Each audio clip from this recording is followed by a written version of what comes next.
And with me, agree. Agree with me, we're all a part of God's body.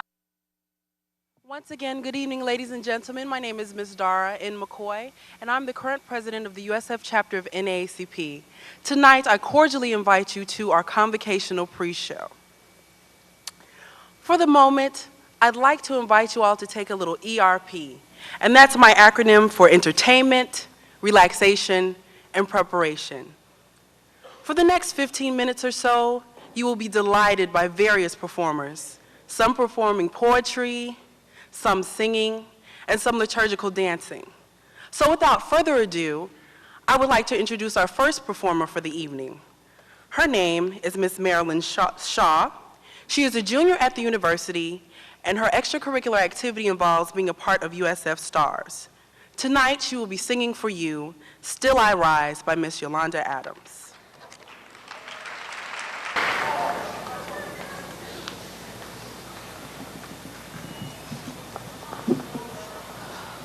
Ooh,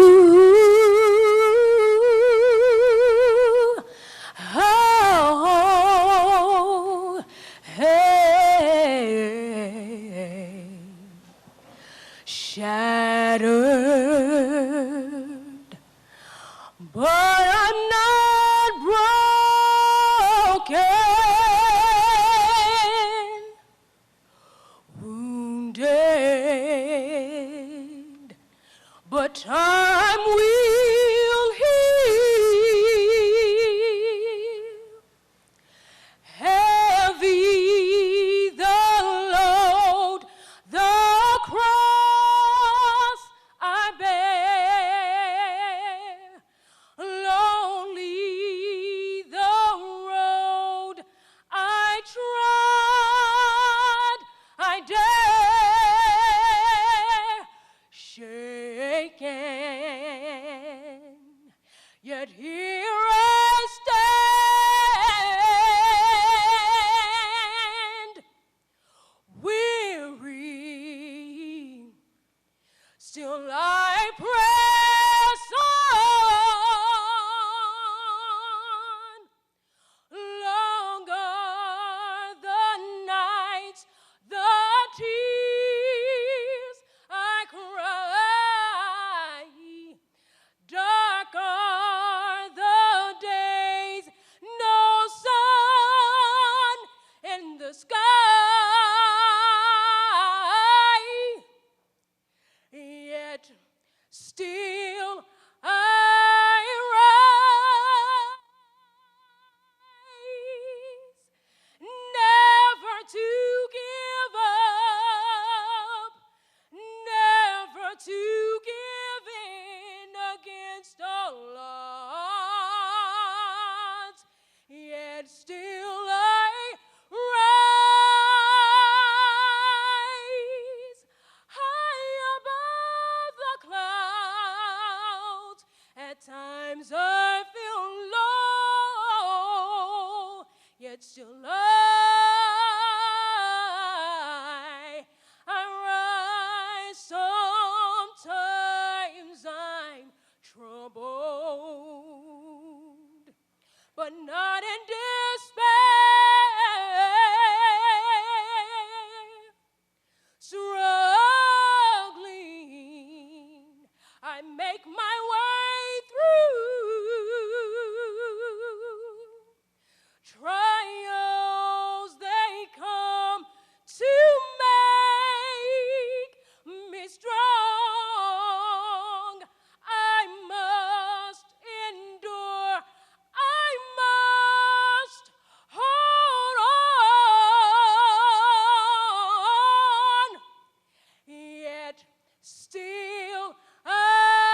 And tonight it only gets better. Just like I promised you before, we are full of talent in our performances tonight.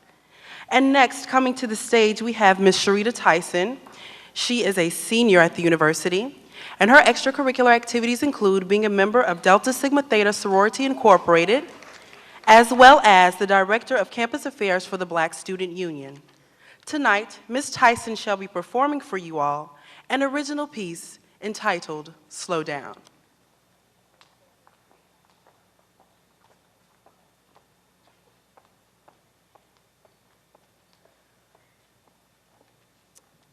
Before I begin, I actually chose this poem. It's not an original piece. It's actually by David Weatherfield. I'm a graduating senior, and right now I'm going through a lot of changes, and I'm reflecting on my life, and I'm happy with everything that I've done in my life, but I kind of feel like I've been in a rush this last 4 years to get everything done that I needed to get done, so I just chose this poem.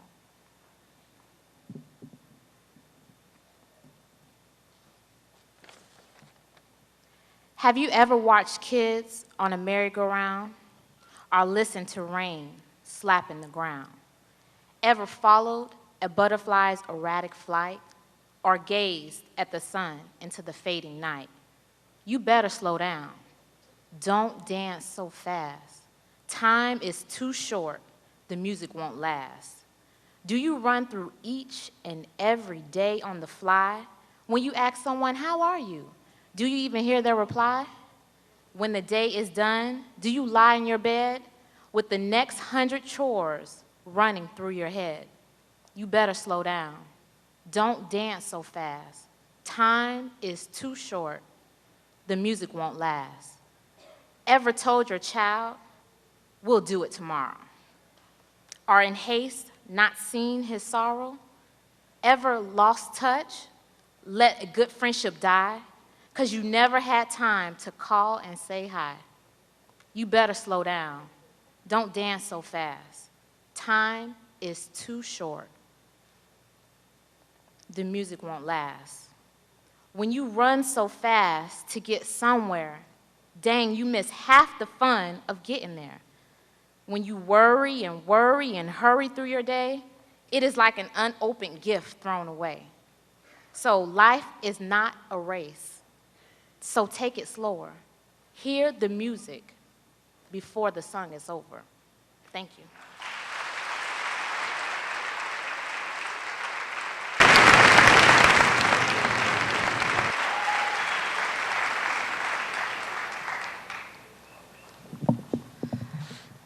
This is a poem that I wrote for Antwone. Look into the pits of my screaming pupils. Imagine how sadly they are transfixed upon the innocent shine of your decorum, that which was lost from my bruised young days. I yearn for the sticky taste of your scent, dear mother, my undersized fingers mapping your palms. I just want to see you, real as this shadow of pain that follows me even while I am asleep. This pain burrows deep into my bones, making my thoughts frail and precautious. In this place of these people who did not create me, they merely debilitate me, incapacitate me with each sharp shard of disgusting stillness. They don't love me, and I will never love them. My thoughts are suffocated here, underneath the misuse of my youth, underneath the abuse of my youth. My liberation is still burning with time. I refuse to pollute my weary vessel with the same toxins that other young people do. I stand outside myself, trembling and changing form, because my metamorphosis has not yet begun.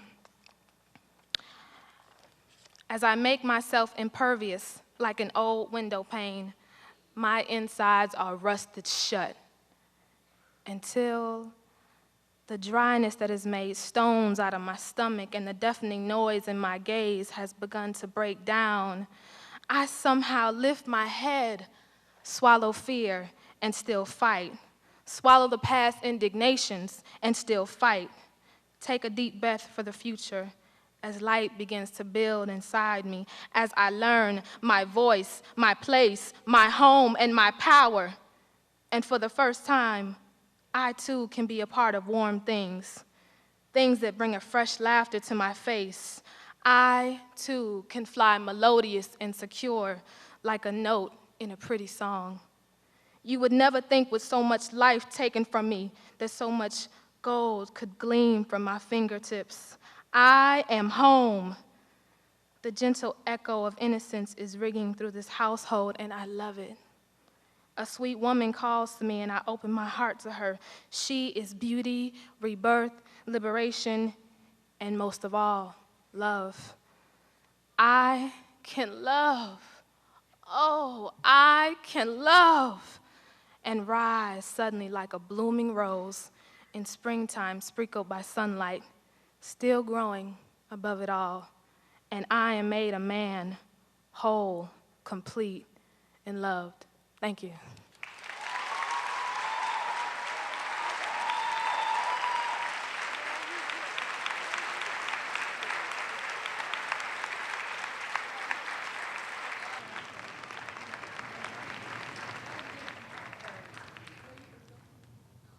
Greetings, everyone. Good evening, everyone. Thank you for your presence here at the 2004 Dr. Martin Luther King Jr. Convocation. My name is Dasha St. Remy. And I am Xavier L. Johnson. This event is one of several planned by the 2004 MLK Committee at USF.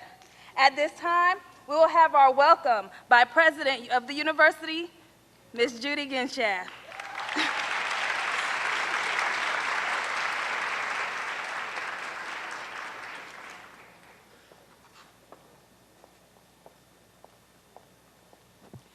Thank you. It is indeed a privilege for me to say welcome to the University of South Florida. With this ERP, wasn't it fantastic? Just fantastic.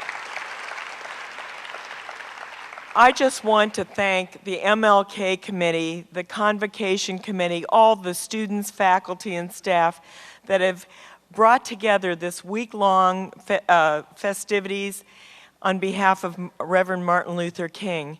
And let me just say that we all must follow his guidance. We all must meet our full potential. That's what we're here for. That's what we want. That's what you deserve.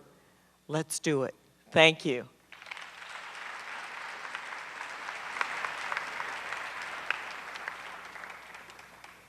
Thank you, Dr. Ginshaw. Before I present the speaker for the evening, I ask, who will cry for the little boy? Who will cry for the little boy lost and all alone? Who will cry for the little boy abandoned without his own? Who will cry for the little boy? He cried himself to sleep. Who will cry for the little boy? He never had for keeps. Who will cry for the little boy? He walked the burning sand. Who will cry for the boy inside the man? Who will cry for the little boy who knows well hurt and pain? Who will cry for the little boy? He died and died again. Who will cry for the little boy, a good boy he tried to be? Who will cry for the little boy who cries inside of me? Many of us have cried for the little boy. When the critically acclaimed Antwone Fisher was released in the movie theaters all over the country, with rave reviews about the story of a foster child who purposed in his heart to rise up and out of his own anguish. After being born in a prison to a drug-addicted mother and a father who was shot and killed before he was born, Antwone Fisher is still standing, and yes, he's still here. We remember Miss Pickett's, Antwone's foster mother, who subjected him to unspeakable traumatic childhood experiences, unfolded and endured much suffering both physically and emotionally. This evening, we are pleased to be in the presence of a man whose life story has left a permanent engravement in our hearts and minds, whose poem left tear stains in both our laps and in our minds. Antwone Fisher is the author of the New York Times bestseller, Finding Fish. He is also the screenwriter of the film Antwone Fisher, based on his own life story. With his release of his first collection of poetry in Who Will Cry for the Little Boy, Antwone Fisher reveals the inner truths that took him from a tumultuous childhood to the man that he is today. His powerful poems range from impressions and expressions of years growing up to the love that he has gained from the family he made for himself as an adult. Please stand and welcome Mr. Antwone Quinton Fisher.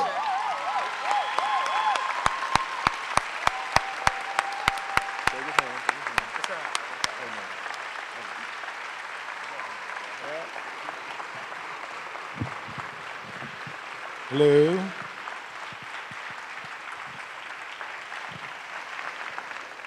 Hello.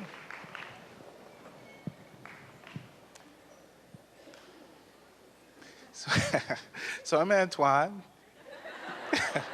Been Antwone for a while now, you know. And it wasn't always this great to be Antwone. I can remember when I was younger and things were a lot more complicated, of course. You know, life's always complicated when you're young.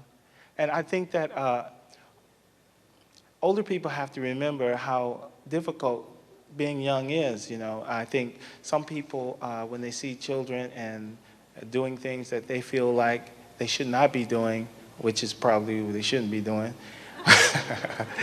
but you forget that, you know, when you were a kid, you did a lot of things you weren't supposed to be doing. So I know that that you can't escape doing the wrong thing all the time, or doing the right thing, or you can't do the right thing all the time. But I think older people and adults should be patient with younger people, because I think that, you know, it's like having a computer that just has a little bit of programming. And some people look at younger people and talk to them and try to reason with them as if they've been here as long as they have. And it's really not fair. So you just have to be really, really patient. And I was lucky enough to find or come across a lot of patient people when I was growing up, though I also came across a lot of difficult people, people who weren't patient at all. And unfortunately for me, those were the people who had charge of me. And I had some foster siblings as well. Like everyone knows, my mother was in prison when I was born, in a prison in Ohio. She was a foster child herself, so she didn't know her family. She knew her mother. Her mother had died when she was 13, and her father was deemed unreliable then. And so she went into the foster care system and from place to place, and this was in the 50s. And she became pregnant in 1957, and it wasn't like it is, you know, now when you see a young pregnant girl. Back then it was a really shameful thing, more than shameful. And so as a result of that, they put her in an industrial school for girls and then a prison. And ironically, it's the same thing that happened to me later. I didn't get pregnant. But because I was a teenager and I had no family, I was living at the orphanage, and I had been there so long, they said that I needed to develop social skills, and my social skills were none. So no one would take a teenage boy, so they put me in a reform school, and I was supposed to learn social skills there. And then when I came out, of course, I was angry and fighting all the time, and they'd ask me why I was fighting all the time. Of course, you know, I learned how to do this while I was in reform school.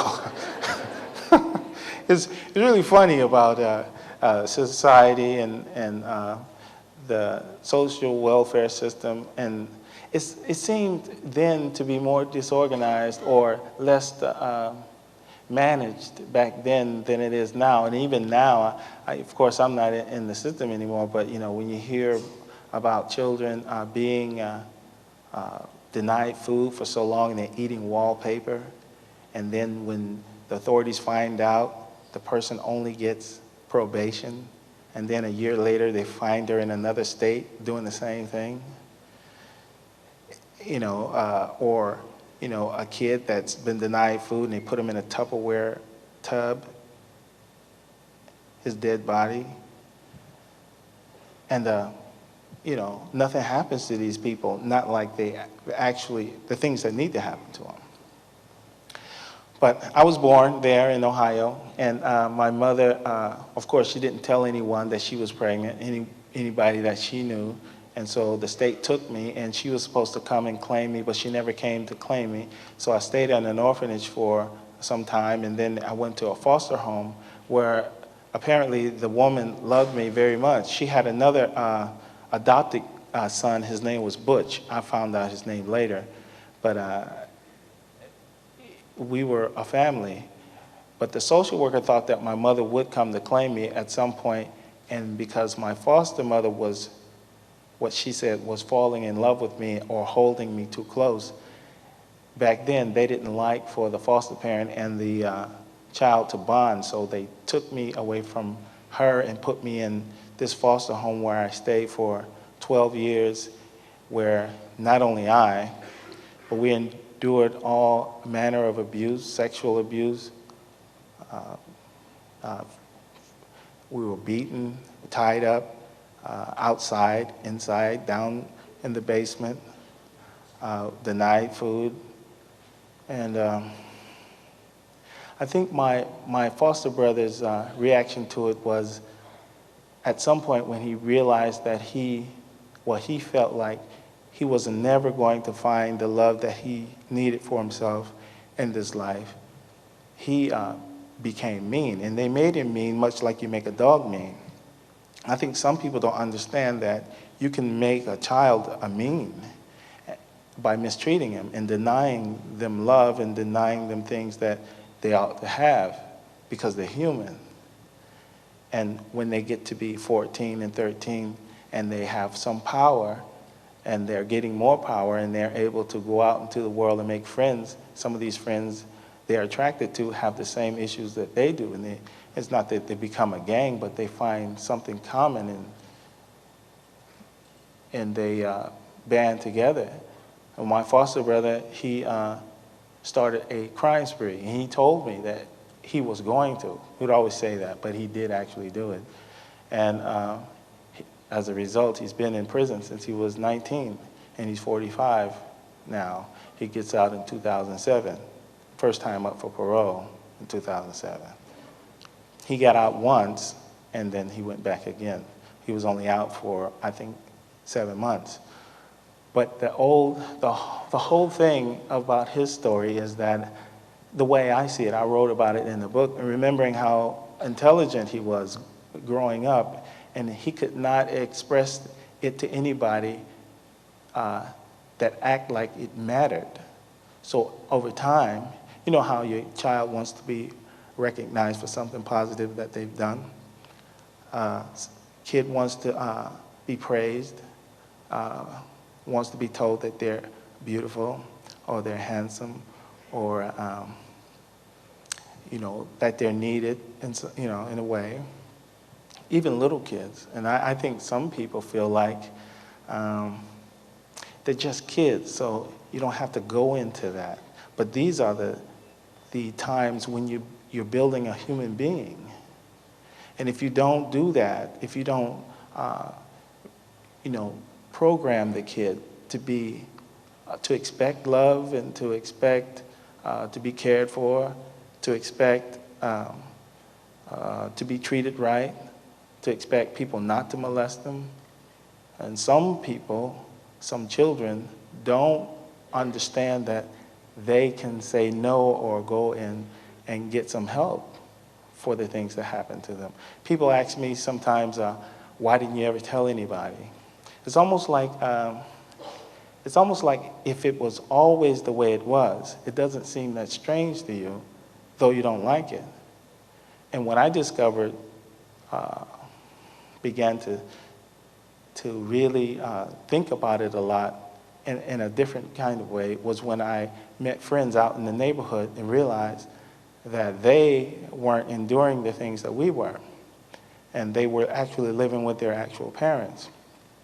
They didn't have social workers. I had 14 social workers over the time I was in the child welfare system. I didn't meet them all. I was supposed to know them. And I don't really fault them, except for back then, I think they weren't suspicious enough. I think social workers are not suspicious enough. I think that social workers should make all foster parents, good and bad, a little nervous when they come around, I think, and not be persuaded not to do the visits because you're overtaxed. Sometimes when you're overtaxed like that, the foster parent should agree to bring the kid to your office. You know, you got to work together, I think.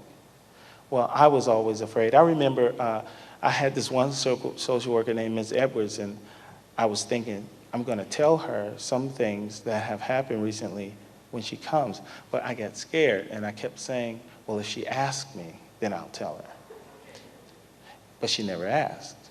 I think sometimes some social workers don't want to ask, because if they ask, then they have to do something about it.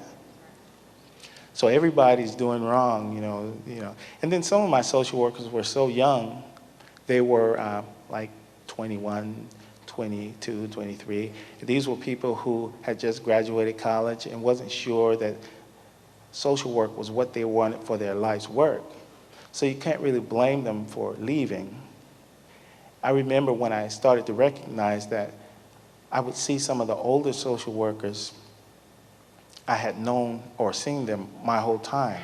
And I started to wish I had one of the older ones because they were the ones that were staying. And the younger ones would leave. You can't really blame them. Everybody knows Bruce Willis. He's the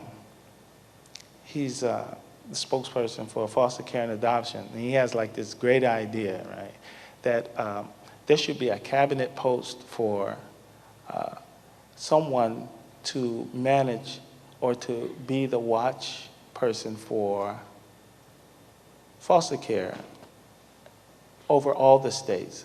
Because like people who commit crimes against children, basically a lot of times they only get probation and they can leave the state.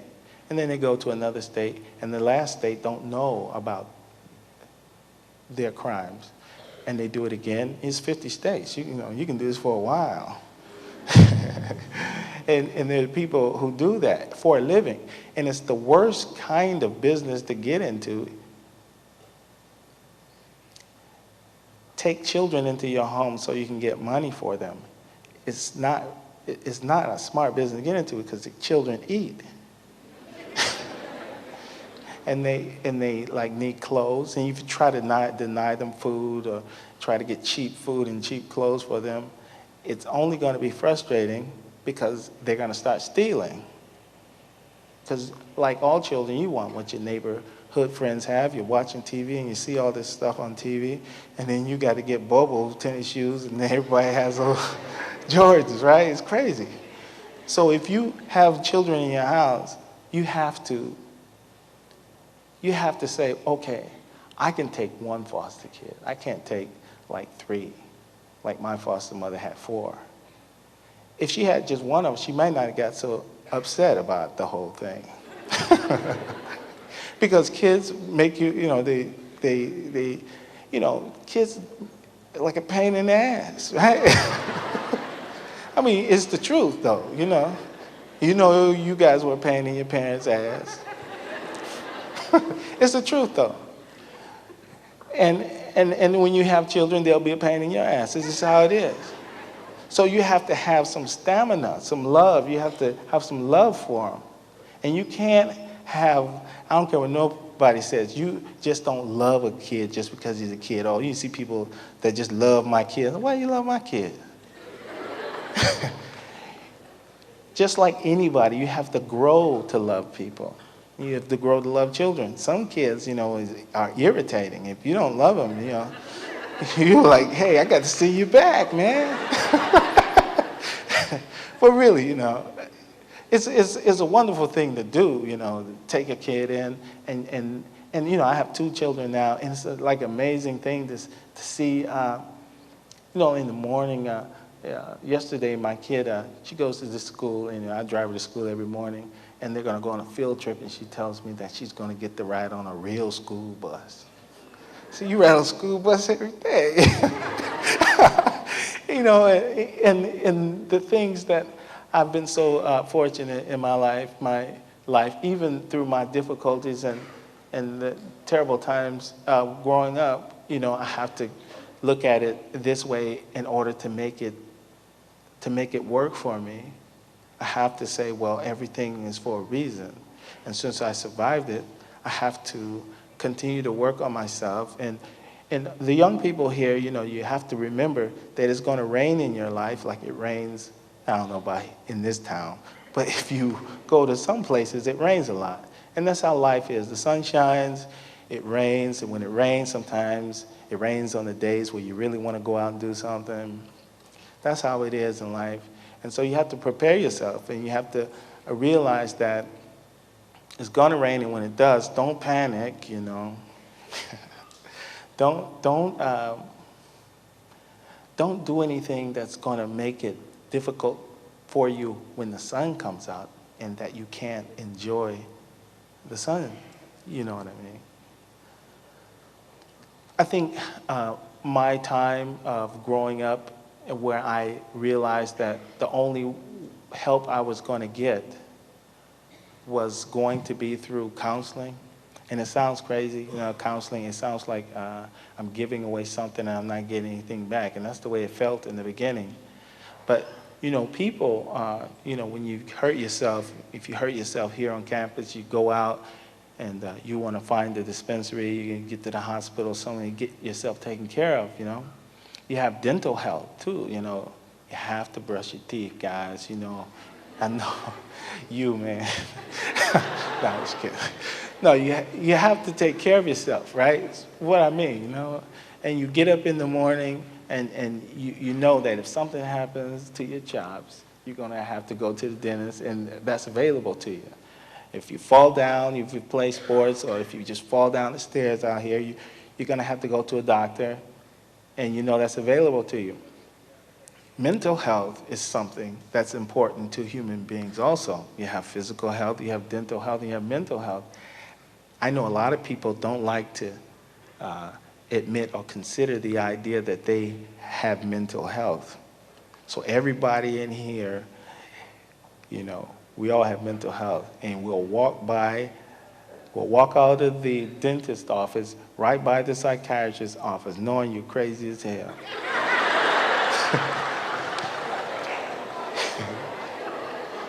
You really do have to take some time and sort your life out. It's important. It's important to sort your life out. You know, I think that people should, you know, you take annual checkups, you know, and then you go to the dentist twice a year. You're supposed to, brother. And so you should at least this time of year, when the last year is finished and you're starting a new year, even if you feel fine, even if you feel like, well, I don't really have anything to discuss, just go and hire a psychiatrist and just sit down and just talk. Let's talk about anything. And the cool thing about it is that you can curse and you can act a fool and do anything you want to. It's the only place, I know, it's the only place you can go and cut up where they won't call the cops right away. And if they call somebody, it'll be the funny, but it'll be the guys in the white jackets, right? But really, you can go in there and you can just really vent. And then I found out that if you go and you talk and you wind up saying things you didn't mean to say, and then it gets into something longer and you wind up going back sometimes, then you may just even figure out, you know, why you're not working well at work, or why you don't get along with your brother or your sister.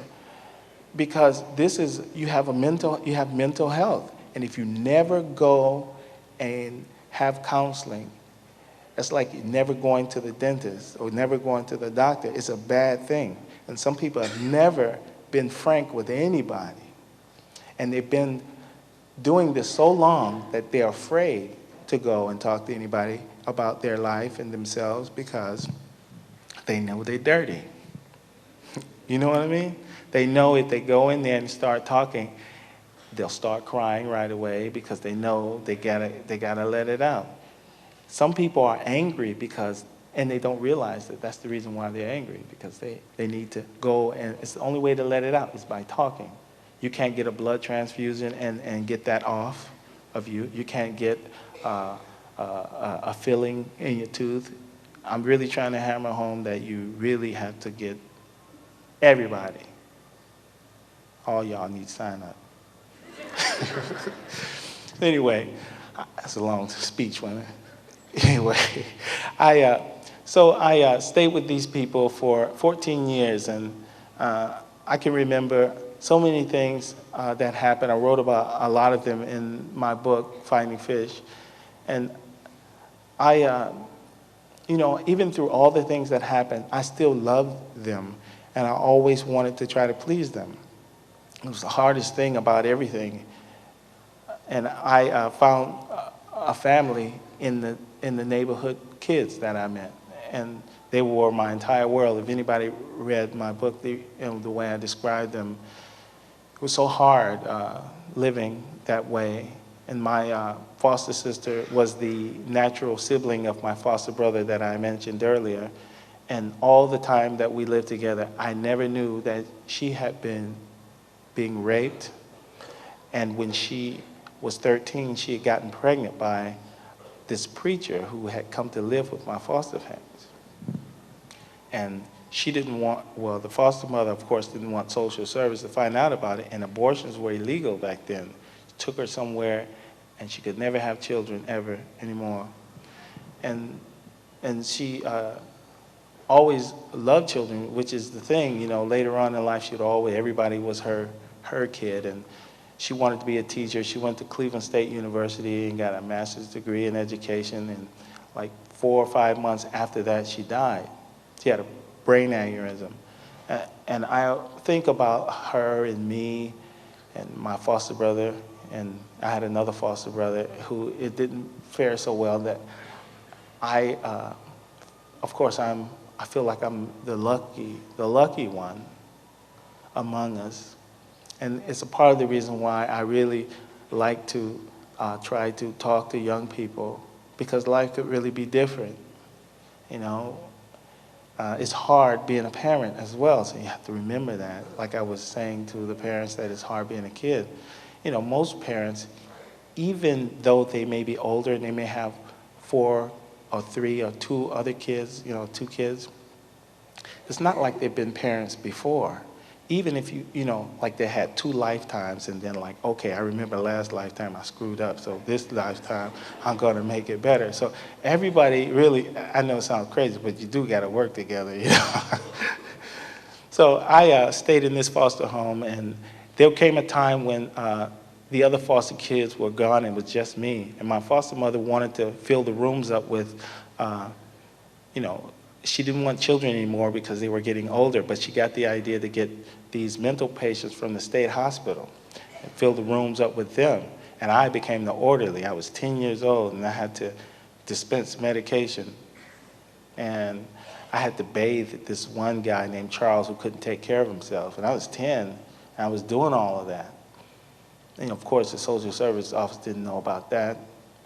And there came a time when they decided they didn't want to be foster parents anymore, so they got rid of the mental patients. And the trouble was about getting rid of me was that I had been there so long, I think they felt not guilty, but I felt like they may have felt that since everyone who knew them always knew that I lived with them, for me to just be sent back, so it would make them, I guess they were worried about their image or something, I don't know. But, so there had to be a problem. A friend of mine named Jesse and I were gonna go to the movies. He came to pick me up. She told me the movies were the devil's work. So right now, I'm probably really the devil now. But it was the devil's work. And I need to go back where I came from. Well, I had lived with them since I was 2 years old, so I didn't know where she was talking about. So the only other places where I took my annual physical was the social services office.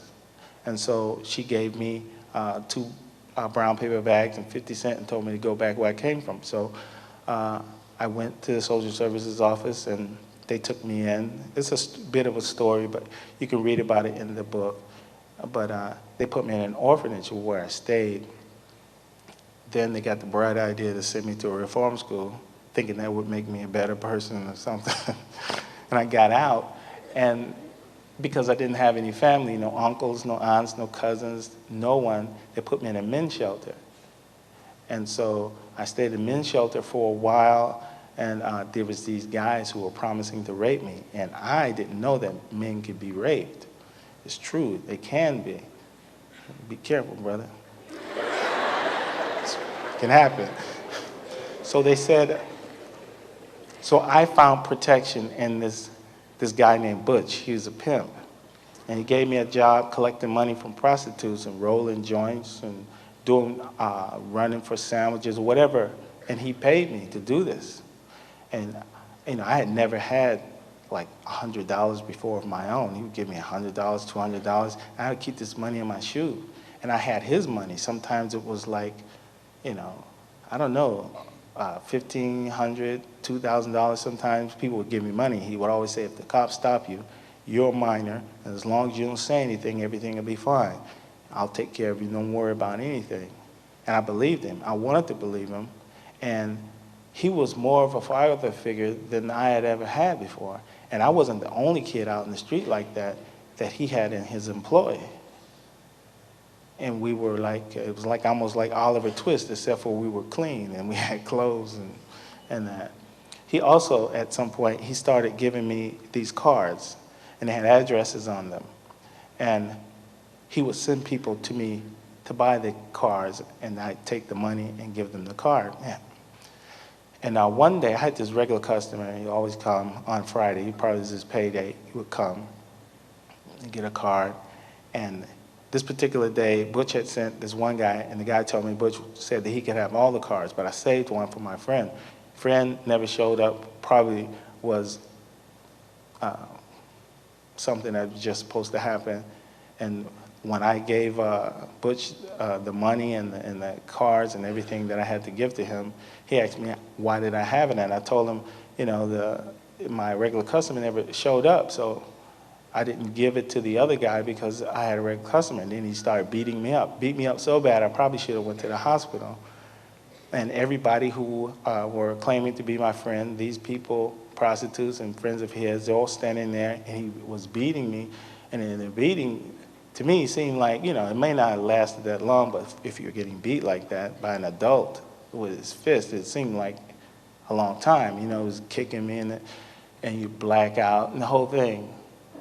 So afterward, a girl, Rhonda, a prostitute, she was as young as I was, seemed, that she told me that junkies would trade their kids into Butch in exchange for heroin, and this is where the kids were on these addresses. So after all that I had went through on my own, of course I couldn't stay there anymore. And some people, are really fortunate, really blessed to never have to live in the world that sees you. These people see you. I don't know about here, but they see you. I think people who never been homeless, people who've never had to be subjected to that world, they go to work and they come home and they live their lives, go to grocery stores, pick up their kids, and they never see these people. They may see them as they're driving by or at the end of an off-ramp or something like that. They may see, oh, this guy, he's probably a hustler or something like that. But they don't know the depth of it all. You develop a kind of eye after living in that world. You always see these people, and these people, they always see you. That's why good, decent people wind up victims to these people, because they see you all the time. You're a part of their business, but you don't know it until they get you. then you're part of the business. I had to leave there after that, and I really became homeless. I went back to the old neighborhood where I grew up, and I found Jesse, my friend, and he let me live in his basement. That summer, he got shot and killed, and of course, I was homeless again. And I think that, the thing about it, of course, I was 17, and Jesse got killed. I, of course, never seen anyone get killed before, and you see it on TV. But the thing that struck me most about seeing Jesse get killed is that it's not like it is on TV, and it's like it's so sudden, and it's amazing how quickly your life leaves you. Like if you were standing here, and you don't like not letting the air out of a balloon when you fly around a little bit, like you just drop, and it's over, and there's nothing anybody can do, nothing anybody can say. You can mourn, but they're never coming back. You can think about never coming back. It scared me a lot. And then I got jealous about that, him not being here anymore. Until I got mad about it, because I felt like he had a mother and all of that. If it could be over that quick, then if it could have been me, then I wouldn't have to worry about tomorrow. And tomorrow kept coming. It would come, the next day would come, and then till it wind up wintertime in Cleveland. And in Florida, you can be homeless in Florida, but in Cleveland,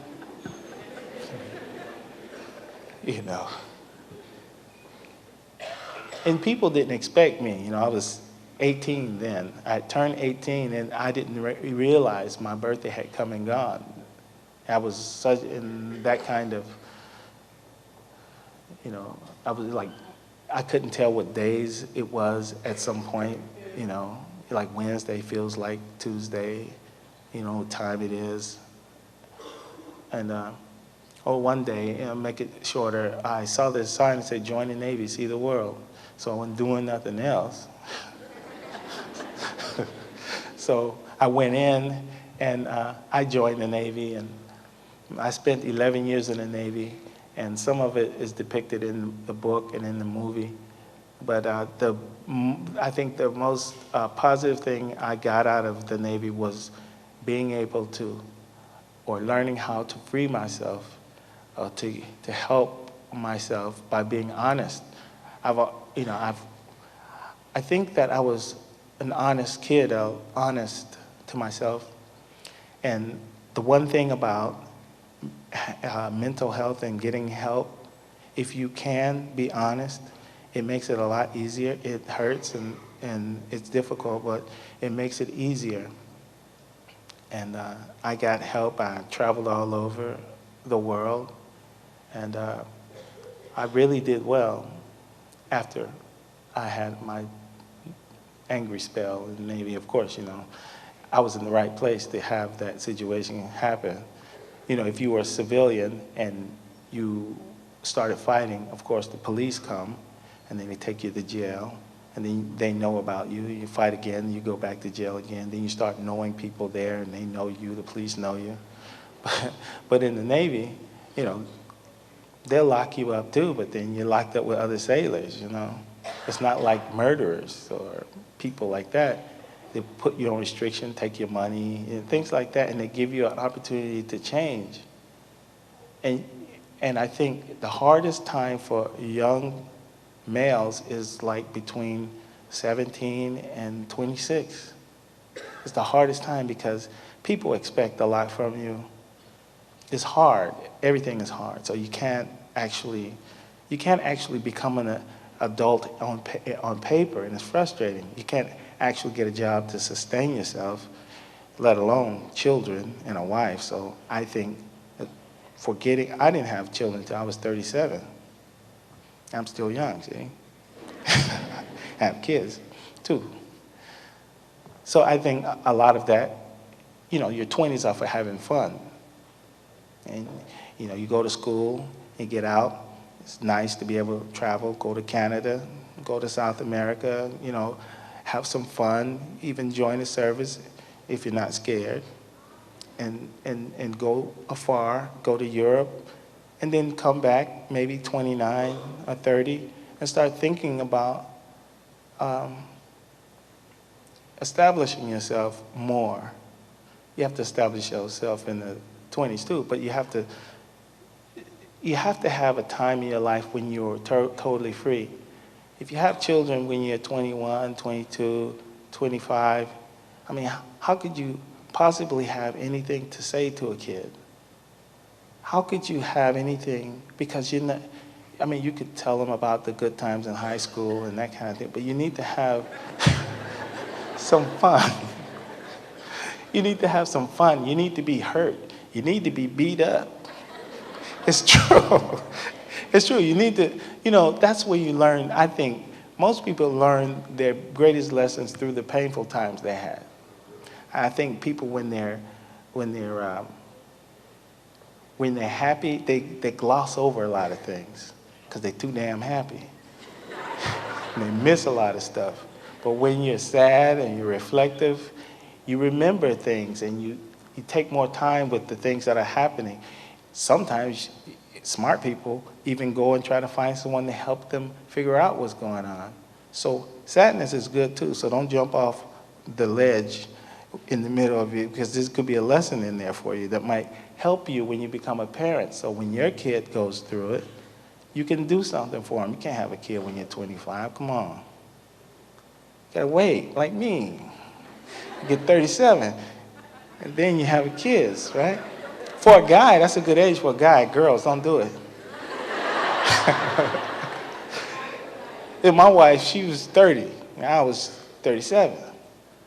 30, 31, 32, it's a good age for a girl. Girls grow up a lot faster than guys. They get through their stuff quicker. Guys need time. Right, bro? So I spent 11 years in the Navy, and I got out. I was stationed in Japan, and I thought I should be in a city where, I wanted to get out. I didn't have any relatives, so I had to live in a city where I could get a job, or look for a job while I was still in. And I heard there was a naval station in Long Beach, California. So I went and got stationed at Long Beach, and there's a prison called Terminal Island. And so I applied there, and they hired me. They hired me because, ex-military people, they know where you've been. They have your military records, so they can kind of know who you are.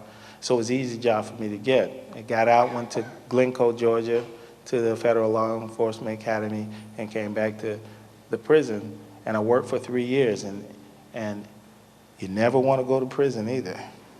And they got the right people in there, most of them belong in there. And it's like, I could tell you stories, but it's crazy. It's like when I would come home from work, I would lock all my doors. It's the truth. I think people, they get they get like mundane about everything, because in their world, everything is cool.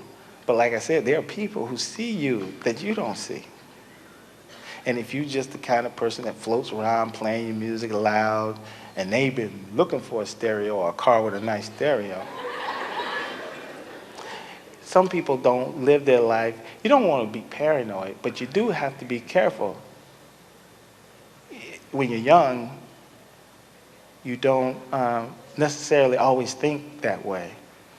Like something really horrible could happen, but it could. People do reckless things when they're young. When I was in the Navy, we were in the Philippines, and these two Marines were having a drinking contest, and both of them died that night of alcohol poisoning.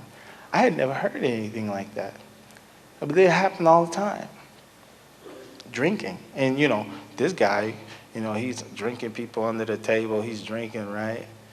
And then you come along, and you can whoop his ass, right? So you start drinking with him, and you die because you can't take it. That's not games you should play. Drinking, smoking. I'm a little older now, so I will have some Jack Daniels. I'm 44. I wouldn't suggest you guys go out and do nothing like that. I don't know. I never did drugs before. I never smoked a cigarette before. Never did anything.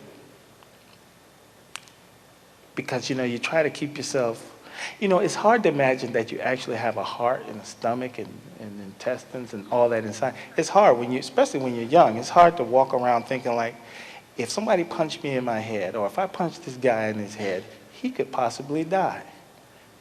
It happens all the time. I make light of a lot of things, but I'm just saying this because, over the course of even my young life, I'm only 44, it might seem like I'm older, but when you get to be 44, you won't feel that way. You have to be careful. And so I spent my 3 years there, and I went to Sony Pictures as a security guard because I couldn't take working there anymore.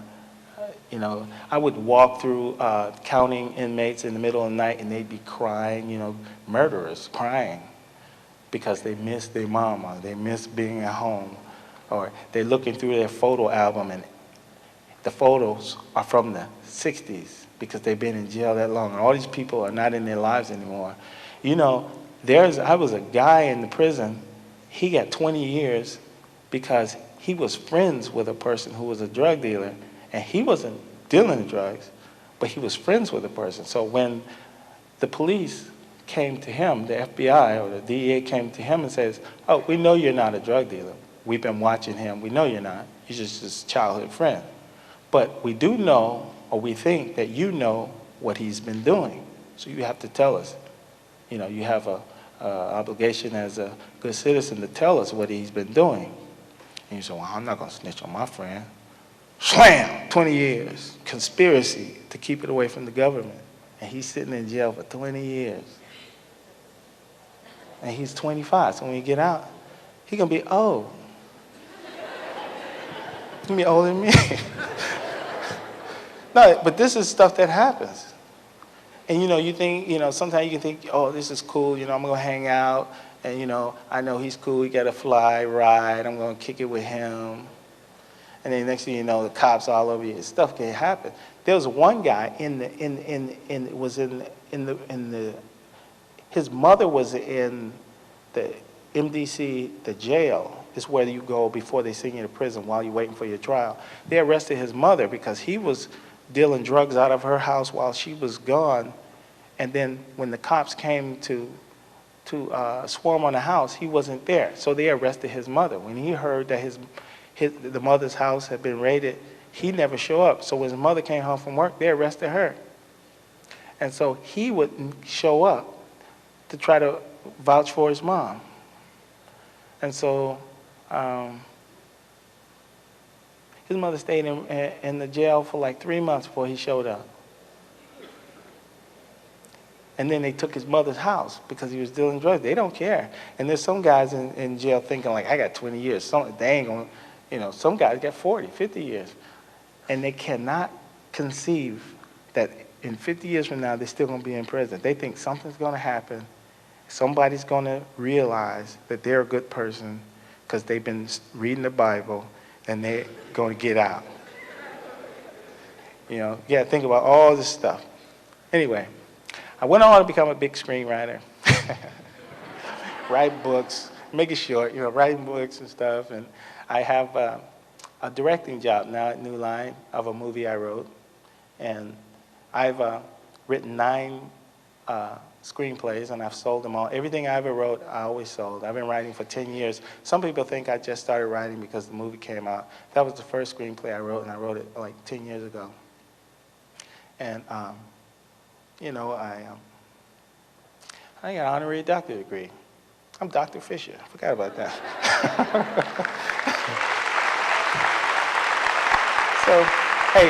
So I want to, if anyone has any questions you want to ask me, this is a great time. There's a microphone right there. You just walk up to that microphone and ask me any question. You can see I'm kind of shy.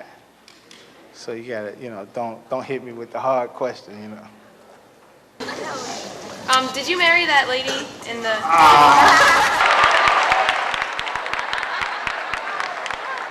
That's the #1 question people ask me.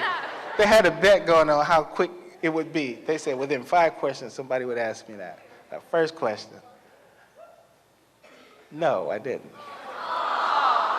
I married someone more wonderful, more beautiful. All right?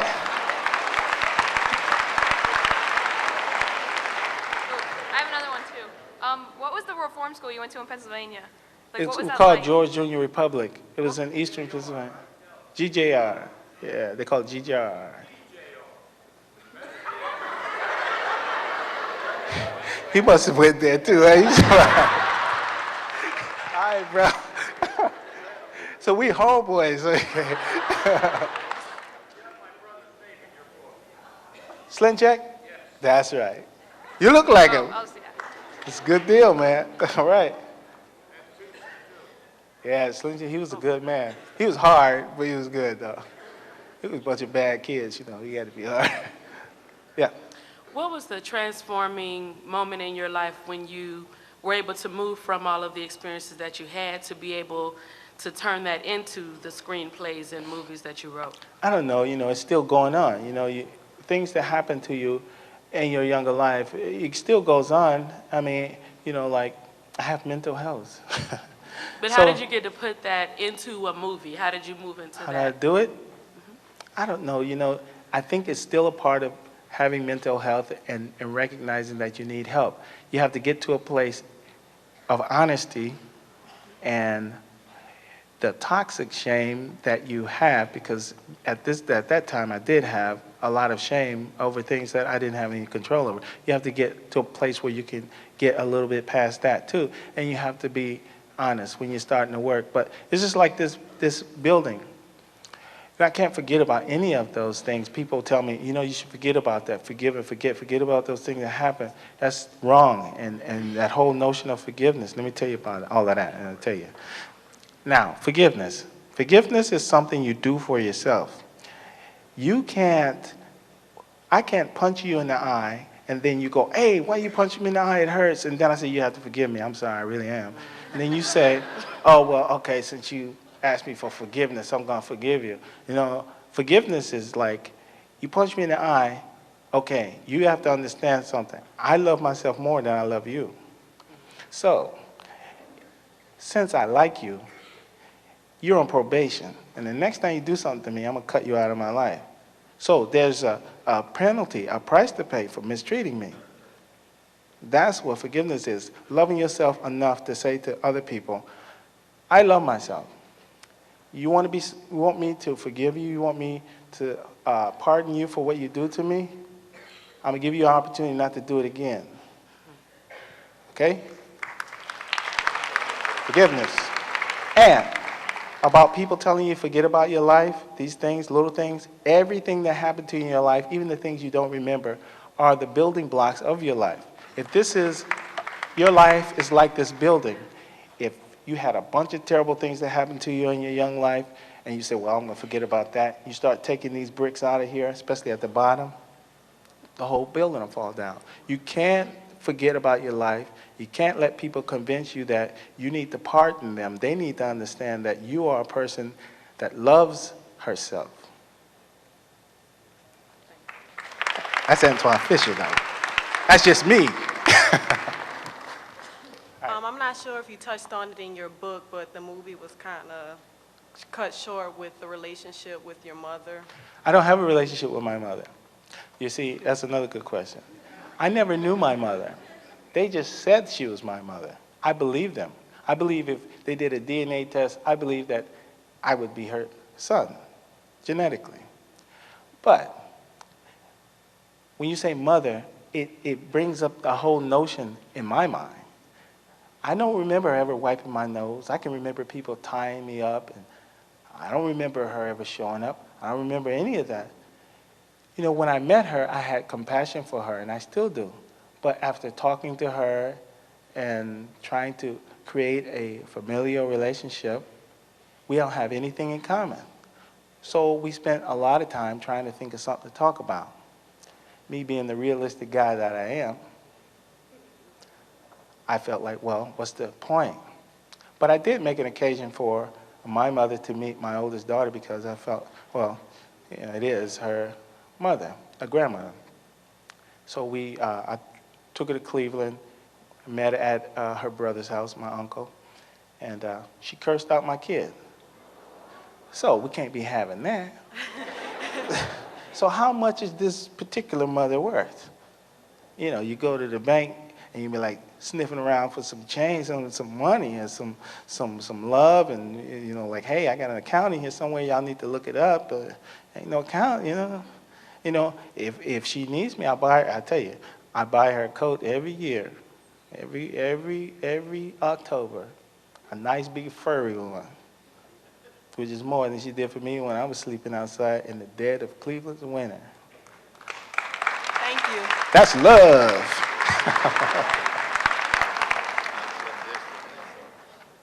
Hello, Antwone. Hello. I was just wondering what kind of advice you could offer a teacher who may come upon kids like are exposed to a lot of violence and problems like you had been. Yeah, I don't know, you know, it's hard being a teacher too because you got a lot of kids coming in and out, and a lot of kids go through a lot of things. I don't know, I think a teacher as an individual can't do anything. It's probably dangerous for them to get involved like that. But if the school decided that as a school that they would identify kids who they feel like are in trouble like that, and then discuss with the social service office before like they make a big stink by calling the police, because it could be nothing. You know, it's hard. So something more like that, but she's never, as a person, take on something like that because you could be wrong or it might be too big for you to be involved in like that.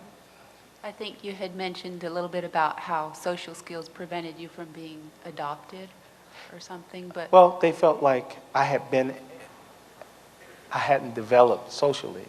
Yeah. So they felt like if I was in a good foster home, another foster home where they had people who recognized that I needed to develop my social skills, that it would be a good thing for me, because they were always warning me that I was going to turn 18 and then they weren't going to have any more responsibility for me and I had to plan for myself. But, you know, they could never find anything like that. Okay, thank you. All right. Hi. There's a Wizard of Oz back there. Hi. I feel her on my back. Wizard of Oz is a woman, by the way. While you were a security guard at Sony Pictures, what inspired you to start writing? I wasn't so much inspired. They told me I couldn't write it. They told me that I never went to college, I never went to film school, I hadn't any writing experience, so they would like to hire a professional writer to write my story. So I went to Save-Ons, which is like a convenience store, and got some legal pads and wrote it by hand. And they sold it to 20th Century Fox for $250,000.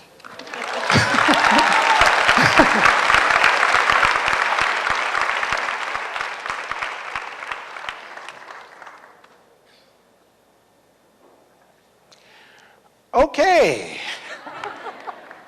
Hey, thank you very much. Huh?